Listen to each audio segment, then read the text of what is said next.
అమరేంద్రకి పూర్తిగా గతం గుర్తొచ్చినా గానీ, బాగీని ఎందుకో దూరం పెడతా ఉన్నాడు అనేసి నాకైతే అనిపించింది.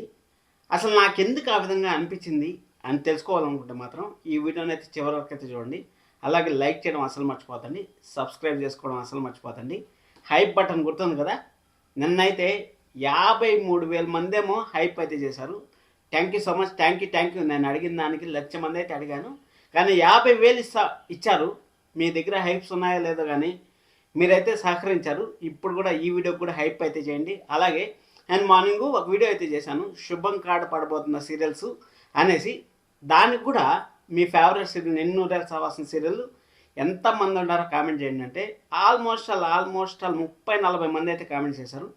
సూపర్. మీ అభిమానంతోనే ఇంకా ఒక 4 నెలలు 5 నెలల పాటు అయితే మన నిన్నూరేళ్ళ సవాసం సీరియల్ అయితే కాలం ఉంటుందనేసి నాకైతే గట్టి నమ్మకం అయితే కుదిరింది.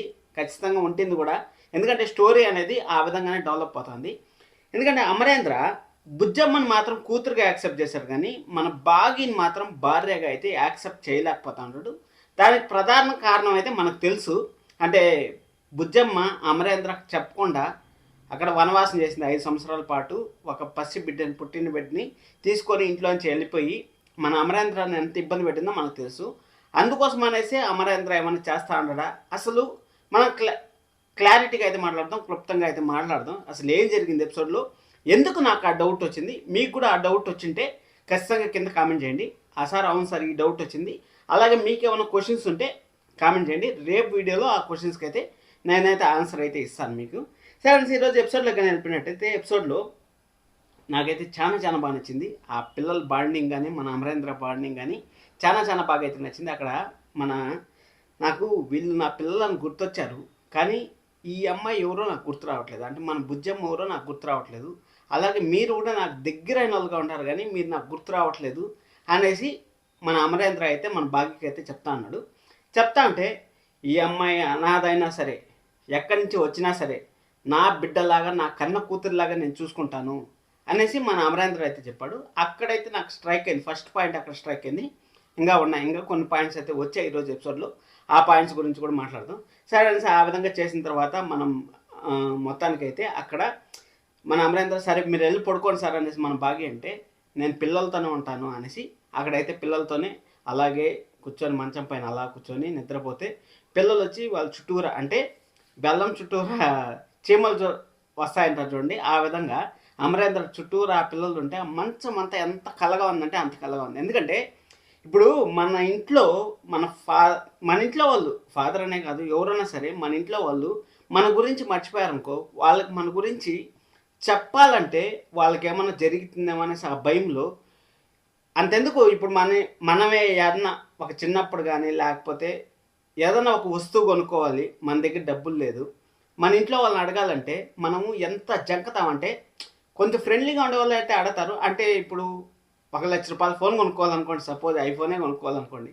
ఐఫోన్ కొనుక్కోవాలంటే అంత స్తోమత మనకు లేకపోతే మనం అడగదామా వద్దా, అడిగితే ఏమంటారో ఏమో అనేసి ఒక భయం అనేది ఉంటుంది కదా. ఆ విధంగా నాన్న అని పిలవాలా వద్దా, అంటే డాడీ అని పిలవాలా వద్దా అనేసి ఆ పిల్లలు సార్ సార్ సార్ సార్ అనుకుంటా ఆ ఎమోషన్స్ అంతా భలే క్యారీ చేశారనిపించింది. అక్కడ మంచం అంతా నిండుగా కనపడకుండా నాకైతే చాలా హ్యాపీ అయింది. అది అయిపోయిన తర్వాత మళ్ళీ వస్తాను, తర్వాత వస్తాను. ఎపిసోడ్ ఏం జరిగిందనేసి మనం క్లారిటీగా మాట్లాడుకుంటూ వెళ్దాం. సరే అనేసి మొత్తానికి ఏదైతే అయింది, మన రాతోడు అయితే అక్కడ వచ్చాడు. మార్నింగే డ్యూటీకి అయితే వచ్చాడు. డ్యూటీకి వచ్చిన తర్వాత అక్కడ ప్రచండ వచ్చి ఏదో పూజలు, శుద్ధ పూజలు అయితే చేస్తా ఉంటారు. పొద్దున రాత్రి అంతా నిద్రపోలేదు, ఎందుకంటే షాప్లో ఉన్నాడు కదా. ఎక్కడైతే కట్టన్ వెనకాల ఉన్నాడో అక్కడే గడగడలు ఆడినాడు కదా, మామూలు గడగడలు ఆడలేదు. సరే షాక్లో ఉన్నట్టున్నాడు. షాక్లో ఉంటే అక్కడ దానికన్నా ముందు ఈ సీన్ అయితే జరిగింది, మర్చిపోయాను చెప్పేది. దానికన్నా ముందు ఏం జరిగిందంటే మన ప్రచండ ఎన్నో ఆప్షన్స్ అయితే వచ్చాయి. ఎందుకంటే ఇంట్లోకి వచ్చిన తర్వాత ఆ ఇంట్లోంచి బయట పోవాలంటే ఖచ్చితంగా మన అరుంధతి పర్మిషన్ కావాలి, అంటే బుజ్జం పర్మిషన్ కావాలనేసి మనకు ఫస్ట్ ఎపిసోడ్లో చూపించారంటే, ఇప్పుడు ఇంట్లోకి రావడానికి నా పర్మిషన్ తీసుకున్నావు, ఇంట్లోంచి బయటకు పోవాలన్నా నువ్వు నా పర్మిషన్ తీసుకుని పోవాలి అనేసి చెప్పింది కదా. అక్కడ ఖచ్చితంగా బుజ్జమ్మ పర్మిషన్ అయితే తీసుకొని పోవాలి. కాబట్టి ఆ బుజ్జమ్మ పర్మిషన్ లేదు కదా, వాళ్ళకి ఎలాగో శక్తులు తగ్గిపోతాయి కదా, నువ్వు ఎప్పుడే వెళ్ళిపో, ఇంట్లోంచి వెళ్ళిపో అనేసి మన మనోహరి నా వల్ల కావట్లేదు రా నాయన ఈ టెన్షన్ తట్టుకోవడం, నీకు ఎంత డబ్బులు కావాలో చెప్పు నేను ఇచ్చేస్తాను అనేసి. ఇప్పుడు మనం కూడా అంతే, ఎంతో ఇప్పుడు డబ్బులతో సమస్య తీరుతుందంటే మన వల్ల కెపాసిటీ అయింది 10 రూపాయలతో మన సమస్య తీరుతుందంటే 10 రూపాయలు ఇచ్చేసేకి మనం సిద్ధపడతాం.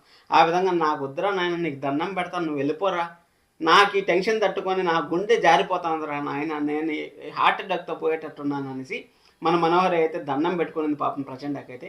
ప్రచండ అయితే నా తలకెక్కింది పొగరు అనేసి అంటాడు. తలకెక్కింది, ఆ తల వేసిపోకుండా చూసుకుంటే బాగుంటుందని నా ఫీలింగు. నీకు పోయే కాలం వచ్చింది అందుకోసం అనేసి నువ్వు ఎగిరెగిరి పడతా ఉండవు. అంటే ఆరిపోయే దీపానికి వెలుగు ఎక్కువ అంటారు కదా, ఆ విధంగా ఆరిపోయేదానికి సిద్ధంగా ఉండవు కాబట్టి నువ్వు నా తలకెక్కింది అనేసి నువ్వు విజృంభిస్తా ఉండవు. అక్కడ తోడుండేది చిత్రగుప్తుల వారు, యమధర్మరాజు వారు. అంటే ఎవరు భూమిపైన ఉండాలి, ఎవరు భూమిపైన లేకుండా ఉండాలని డిసైడ్ చేసి యమధర్మరాజు శక్తి ఆడుంది. అలాంటిది ఆ శక్తితోనే నువ్వు పోటీ పడాలంటే నీకు ఎలా సాధ్యం ప్రచండ? పేరు మాత్రం భలే పెట్టుకున్నావులే. అలాంటి వాళ్ళు నీలాంటి వాళ్ళు ఎంతమందిని చూసింది మన బుజ్జమ్మ.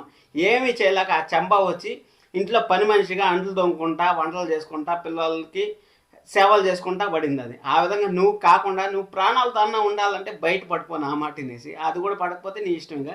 సరే అనేసి ఇక్కడ ఏదో చుద్రపూజలు అయితే చేస్తా ఉన్నాడు, ఏదో తమలపాకులు పెట్టుకొని ఏదో చుద్రపూజలు అయితే చేస్తా ఉన్నాడు. మన రాతోడు అయితే వచ్చాడు. రాతోడు వచ్చిన తర్వాత అంటే సార్ లేడు, బుజ్జమ్మ లేదు, అసలు ఎక్కడికి వెళ్ళారు వీళ్ళు అనేసి అంటా అంటే ఎవరన్నా సరే ఇప్పుడు మనము ఏదన్నా నైట్ కానీ కొంచెం డిస్టర్బెన్స్ అయ్యి మనకు నిద్ర రాలేదనుకోండి, లేకపోతే ఎక్కడన్నా బయట ట్రావెలింగ్లో ఉండి ఏదో ఒకటి మనకు అయింది అనుకోండి, ఖచ్చితంగా మార్నింగ్ అనేది ఒక అరగంటలు ముందు లేయాల్సింది 1 గంట తర్వాత లేయడం, ఆ విధంగా అయితే జరుగుతుంది కదా. అదేవిధంగా అయితే మన బుజ్జమ్మ, మన అమరేంద్ర అయితే కొంచెం నిద్ర అయితే ఎక్కువ చెప్పారు. మన బుజ్జమ్మ అయితే రాతోడి దగ్గర అంటే వీళ్ళు ఎక్కడికి పోయారు, అసలు ఏం జరిగింది అనేసి అనుకుంటా ఉంటే అక్కడ మన రాతోడికి అయితే బుజ్జమ్మ అయితే ఎదురైంది. ఆయన గతం గుర్తొచ్చింది అంత రాతో, మీరంతా గుర్తొచ్చారు కానీ నేను మాత్రం గుర్తు రాలేదు, బుజ్జమ్మను మాత్రం తన కూతురుగా అయితే యాక్సెప్ట్ చేశాడు అనేసి మన బుజ్జమ్మ అయితే మరొకసారి అయితే చెప్పింది. అక్కడ బాగా అయితే మరొకసారి అయితే రాతోడికి చెప్పింది. రాతోడికి చెప్పిన తర్వాత ఆ పిల్లలు లేసే కొద్దికి ఆనంద్, ఆకాష్, బుజ్జమ్మ, మనం నాన్న ఇక్కడ ఉన్నాడు, డాడీ ఇక్కడ ఉన్నాడు, అసలు డాడీ మనతో పడుకున్నాడు రాత్రి అంతా అనేసి ఇప్పుడు సార్ అని పిలుస్తా. సార్ మీరేం సార్ ఇక్కడ పడుకున్నారంటే అక్కడ గుమ్మడి గుమ్మడి ఆడిందంటే అమ్మాడి అనే సాంగ్ అయితే ప్లే చేశారు.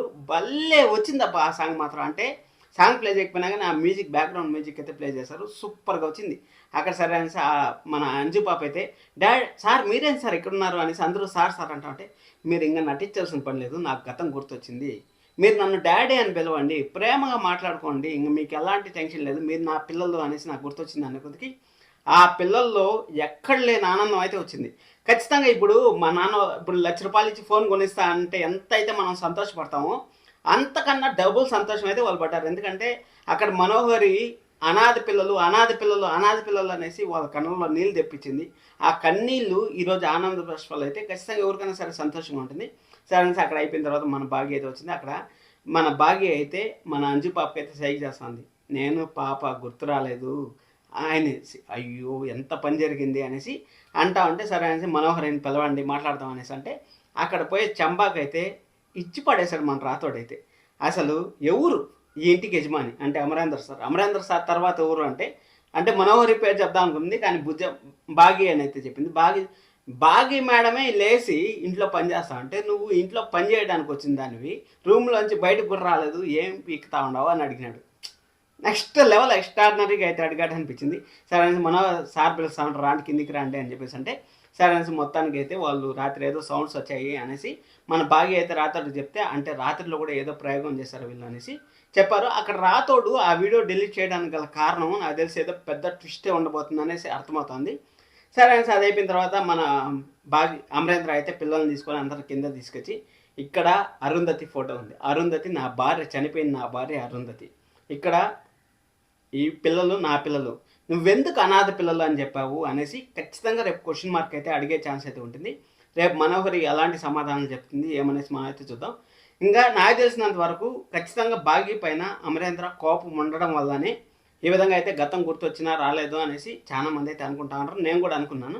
కానీ ఇప్పుడైతే సీరియల్ ముందుకు నడవాలి కాబట్టి మనం ఆల్రెడీ మాట్లాడుకునే మాట కింద నేను స్టిక్ అయినాను. ఇప్పుడు అరుంధతి పిల్లల వరకే గుర్తొచ్చింది. మనోహరి గురించి, మనోహరి ఎలా వచ్చింది ఆ ఇంట్లోకి అనే దాని గురించి త్వరలో గుర్తొస్తుంది.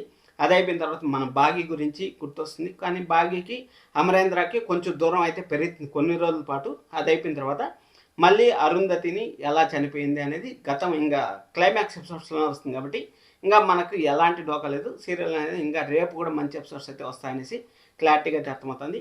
సబ్స్క్రైబ్ చేసుకోండి, హైప్ చేయడం అసలు మర్చిపోతండి, లైక్ చేయడం అస్సలు మర్చిపోతండి. Thank you so much. అలాగే మీకు ఏమైనా డౌట్స్ ఉంటే కింద కామెంట్ చేయండి.